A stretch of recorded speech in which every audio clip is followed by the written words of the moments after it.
So part 2 start பண்ணியாச்சுங்க.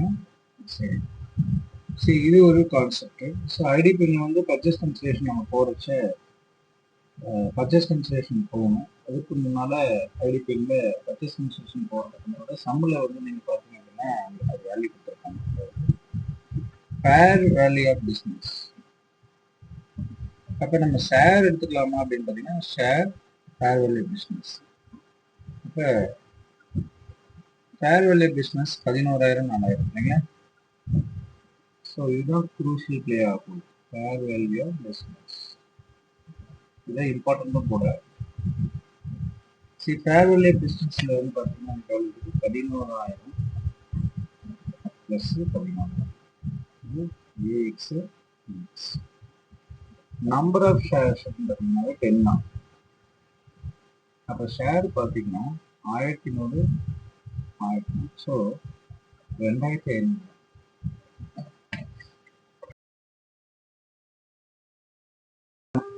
அப்படி பார்க்கும்பொழுது மற்ற 2000 ஷேர்ஸில் 1400, அதாவது பிஎக்ஸ் உடைய ரேஷன் பார்க்கணும். அதாவது பிஎக்ஸ் ரேஷன் பார்த்தீங்கன்னா 1400 2000. ஸோ 56%. இவங்க வந்து 44%. ஏஎக்ஸ் பிஎக்ஸ் வந்து 56%. சரி, நம்ம இங்கே கண்டுபிடிச்ச 51 இங்கே எடுத்துக்கொள்ளக்கூடாது. நமக்கு நம்ம எப்பவுமே ரிவர்ஸ் ரெப்ளிகேஷன் வந்து நம்ம இந்த மாதிரி கான்செப்ட் ஓல்டு சொல்லி அப்படி போடக்கூடாது. அதில் வந்து 56 எடுத்துக்கணும். அப்போ உங்கள் ஷேர் எவ்வளோ இருக்குது? 7,000 ஷேர். இவ்வளோ பேர் 10. அப்போ 700 ஷேர்ஸு 56% இன்சூர் சொல்கிறாங்க. உங்களுடைய எக்ஸிஸ்டிங் ஹோல்டிங் 56% தான் நீங்கள் ஏபிஎக்ஸ்ன்றது ஹோல்டிங் இருக்குது. ஸோ அந்த ஹோல்டிங் வந்து நீங்கள் நினச்சிக்கிற மாவட்டம். அப்போ 700 டிவைட் பை 56%னா 1250. ஓப்பனிங் எவ்வளோ இருந்துச்சு? 700 ஷேர்ஸ் இருந்துச்சு. அப்போ நீங்கள் 550 ஷேர்ஸ் யாருக்கு தரணும் அப்படின்னா ஏபிஎக்ஸ் தரணும். என்னங்க ஒரே குழப்பம், சேம் குழப்பம் தான் எனக்கும். ஆனால் நான் புரிஞ்சுக்கிட்டேன், நீங்கள் புரிய போகிறீங்க. ஏன் இந்த ஃபேர் வேல்யூ பிஸ்னஸ் வருது? எப்போதுமே வந்து பர்ச்சேஸ் கன்சிடரேஷனுக்கு வந்து நம்ம ஷேர் தான் எடுத்துக்கணும். ஷேர் அதனுடைய ஹோல்டிங் பக்கம் பார்த்தா 51.13. அந்த 6,225 ப்ளஸ் 6,225 போட்டுனா இதுதான் ஹோல்டிங் பேட்டர்ன் ஆகும். இது எடுத்துக்காம இந்த ஃபேர் வேல்யூ பிஸ்னஸ் மட்டும் எடுத்துக்கிறது தான். அதுக்கு பதிலாக இது எடுக்கிறது ஒன்றுமே பிரச்சனை. மற்றபடி இதெல்லாம் ஒன்று இந்த ஃபேர் வேல்யூ பிஸ்னஸ் கொடுத்தோம்னா என்ன சொல்லலாம், ஃபேர் வேல்யூ பிஸ்னஸ் கொடுக்கணும். அப்படி பார்க்கும் பொழுது பார்த்தீங்கன்னா உங்களுக்கு ரொம்ப ஈஸி தான். அப்போ 1,250 100% இருக்குது. ஸோ 56% கழிச்சா 700% மிச்சம் 550 44% தட் இஸ் ஏபிஎக்ஸ் மெயின்டைன் கொடுக்க வேண்டாம் அப்படின்னு சொல்லுவாங்க. ஸோ இதுதான் வந்து ஏபிஎக்ஸ். ஸோ எவ்வளோ தூரம் அப்படிங்கும்போது இதுக்கு ஒரு ரேட், இதுக்கு மார்க்கெட் ரேட் எங்கேயாச்சும் போட்டுக்கணும்னு பார்த்தீங்கன்னா இங்கே போட்டுக்க மாட்டாங்க. எங்கேயுமே வந்து பிஎக்ஸ் பிஎக்ஸோடைய மார்க்கெட் ரேட் எங்கேயும் போடல. அப்போ நம்ம என்ன யோசிச்சோம்னா ஷேரில் ஒர்க் பண்ணிக்கலாம். ஸோ 14,000 வகுத்தல் 7,000. ஸோ 13,000 வகுத்தல் 700. 14,000 எப்படி 700 தட் இஸ் ஷேர்ஸ். இப்போ இதில் ஷேர் நீங்கள் தான் பார்க்கணும். Number of shares B X 14,000 number of shares 7,000 10 போட்டு 20 ரூபா. அப்போ 5,550 ஏபிஎக்ஸ் வந்து 550 ப்ளஸ் 550 இன்ட்டு 20 14,000. ஸோ 14,000 ரூபாய் இவங்க பர்ச்சேஸ் கன்சிடரேஷன் டீம்டு பீஸே கன்சிடர் பண்ணுறாங்க. அடுத்து வந்து INE identifiable net assets. Net assets உங்களுக்கு சொல்லுங்க. அப்போ பிசி கால்குலேஷன் ஐஎன்இ யாரோட ஐஎன்இ பெரிய விஷயம் கிடையாது. இப்போ நீங்கள் வந்து ஐஎன்இ எப்படி அங்கே தான் போய் பென்ஸ் போங்க வெளியிருந்து இங்கே யாரோடது 9500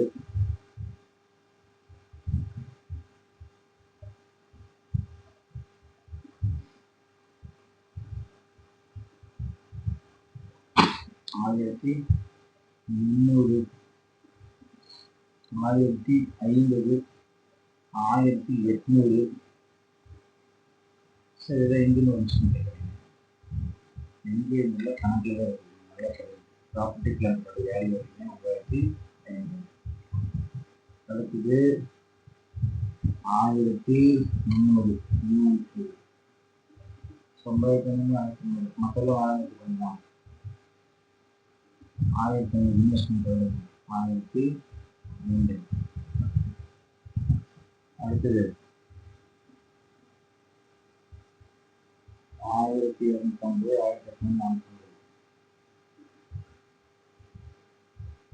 1840 ரெண்டு இருக்கிறது இந்த ஏர்லி அப்படின்னு இருக்கும் இப்படி கொஞ்சம் சொல்லிக்கிறேன் ஈஸியாக இந்த எட்டாயிரத்தி கூட இருக்கும் 1500 இன்வெஸ்ட்மெண்ட் இங்கே 1300 பண்ணி வச்சுக்கோம் 4800 இப்படி பண்ணால் ஈஸியாக பாருங்க 2500 ப்ளஸ் 1500 ப்ளஸ் 1500 ப்ளஸ் 1800 ப்ளஸ் 400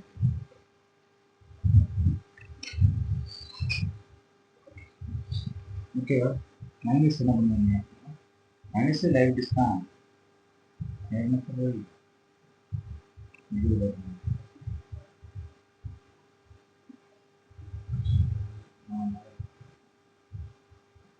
150 திருப்பி வச்சுங்க நல்லா கொஞ்சம் இங்கே தப்புட்டாச்சு திருப்பி நம்ம சொன்னோம் 9500 ப்ளஸ் 1300 அதில் எந்த ஒரு குழப்பம் இல்லை 9500 ப்ளஸ் 1300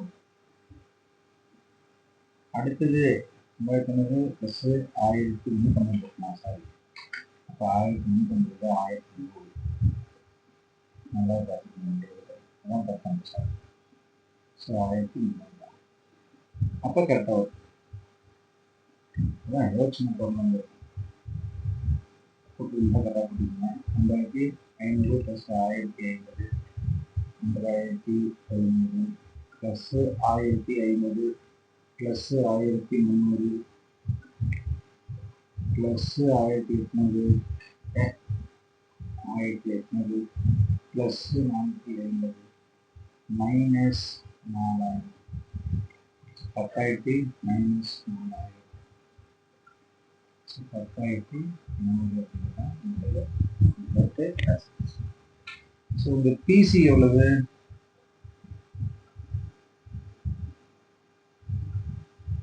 எஸ் 16,000 ஆனால் இந்த வருஷம் 10,100 ஸோ 10,100 மதிப்புள்ள எழுதுவாங்க 11,000 ஸோ இப்போ 900 வந்துட்டு குட்வில் அவ்வளோதான்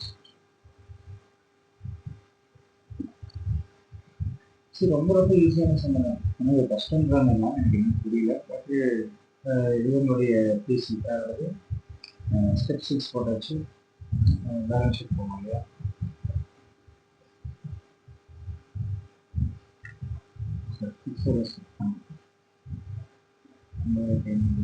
ப்ளஸ்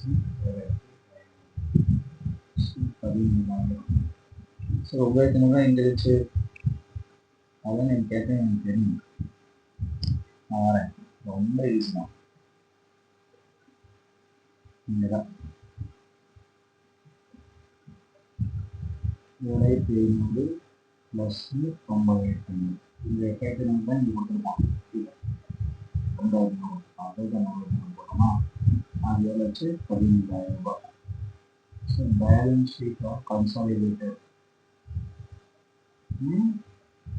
அடுத்து வந்து குட்வில் கன்வெர்ஷன் 9,000 ரூபாய் அடுத்தது finance investment 1,500 plus 5,500 plus 1,600 current asset எவ்வளோ இயர் இன்வென்ட்ரி அதான் 1,350 ப்ளஸ் 2,800 ரூபா 4,500 ரூபா அடுத்தது பெய்டு ரிசீவ்ஸ் அப்படிங்கிறது இருக்கு. 1800 ப்ளஸ் 5800. அடுத்தது கேஷ் வெயிட்டிங்னு சொல்லி 4 ப்ளஸ் 4 850. ஸோ எல்லாத்தையும் கூட்டுன்னு பார்க்கலாம். ஸோ ரொம்ப ஈஸியாக ஆன்சர் பண்ணுமா? 40,000 plus 900 plus 1600 plus 4000 plus 5800 plus 850. 3200 வந்துருச்சா? சரி, லைவ் ஸ்டோரி பார்க்கணுங்களே. சரி பார்ப்போம். லைவ் ஸ்டோரி ஷேர் கேபிட்டல் எவ்வளோ இருக்கும்? ஷேர் கேபிட்டல் தான் வரப்போகுது. 11 போயிடலாம். ஷேர் கேபிட்டல் வரும். லைவ் போவோம். இல்லை 2500 ரூபா. ஒரு 2500 ரூபா மேக்ஸிமம் போகலாம். பாரோயிங்ஸ் இல்லைங்க 1000 ரூபா. பாரோயிங்ஸ் இல்லைங்க 7000 ரூபா. அப்போ 2500 7000 ரூபா. சரி, ஷேர்ஸ் தான் பிரச்சனை. ஷேர் கேபிட்டல் பொறுத்த வரைக்கும் பிஎக்ஸ் லிமிட்டோட எது மாறக்கூடாதா? எது மாறலாம், எது மாறக்கூடாது? சரி,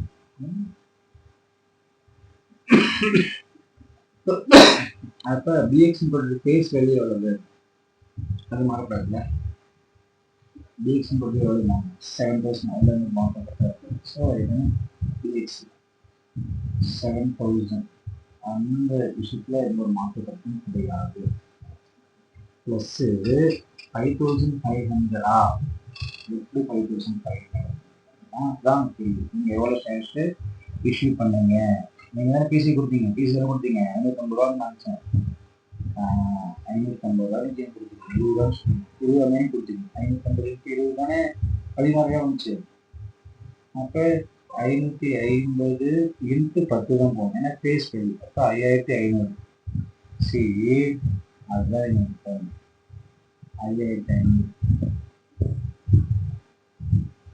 அப்போ 12,500.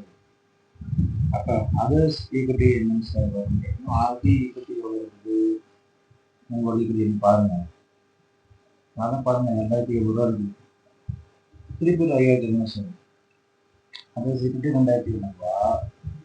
ப்ரீமியம் வந்து 5,580. திருப்பி 10 வரும்ல. அப்போ ஒரு 5,500. So 2,700 plus 2,700 plus 5,500. So 10,000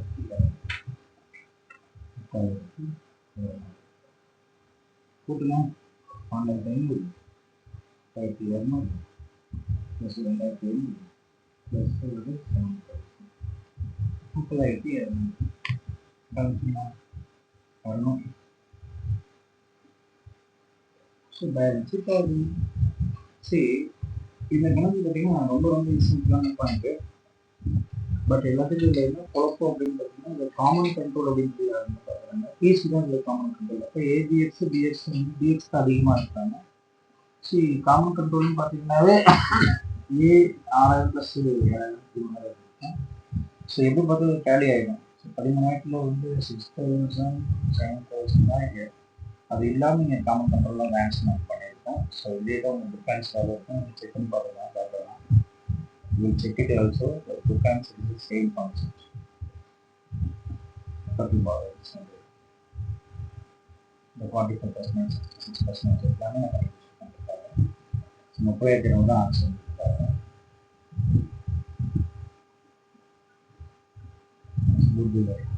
so 38,000